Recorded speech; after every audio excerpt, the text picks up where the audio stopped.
Assalomu alaykum, Bulchiti xaridorlari, obunachilarimiz, ustagalarimiz, yaxshimisizlar? Yaxshi kuzatyapsizlarmi? Xo'p, bu videoni ko'rib turibsizlar. Vertolyot apparatimiz bo'ladi. Bilmaganlar uchun manfaatli video bo'ladi. Oxirigacha ko'rasizlar degan umiddaman. Ma'lumotga ega bo'lib ketasizlar. Xo'p, ko'rib turganinglar, vertolyot apparat stashka uchun ishlatiladi.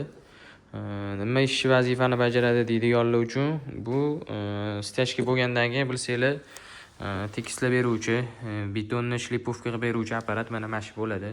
Stashka qilgandan keyin обязательно majbursizlar degan bo'lib, mana shu apparatni ishlatasizlar. Chunki bu shilani sifati yiqilgan stashkalar yaxshi chiqish, chiroyli chiqish uchun, usti tekis silliq bo'lish uchun ancha foydali bo'ladigan mana shu apparat bo'ladi. Xo'p, buni ijaraga olib kelib qo'ydik. Bir martagina endi ishlatildi. Xudo xolisa kelsanglar, pochinni o'zingizlar qilib berasizlar qolganini. Bilasizlar, har bitta apparatlarimiz yangi holatda bo'ladi.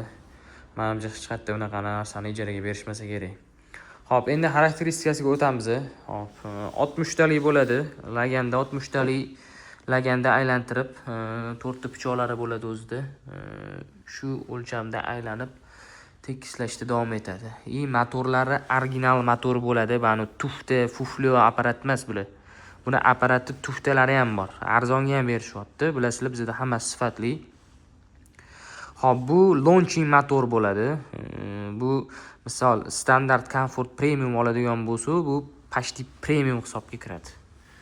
Xo'p, biladiganlar, benzinda ishlaydi, 92 benzin quyib ishlatasizlar.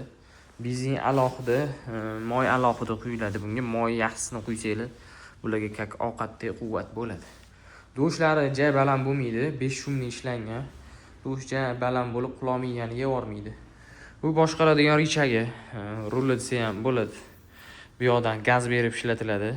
Gaz beradigan bo'lsangiz ishlayveradi. Bu yoqdan baland past qilinadi, tepaligi, pastligi, mashina regrovka bo'ladi.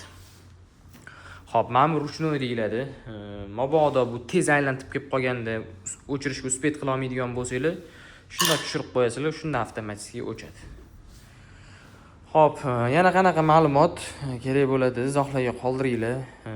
Qo'limizdan kelgancha tushuntirdi. Endi professional darajada bo'lmasam, o'zimiz bilgan narsani tushuntirib o'tib ketdik. Sizlarni do'konda kutib qolamiz, bemalol kelaverasizlar.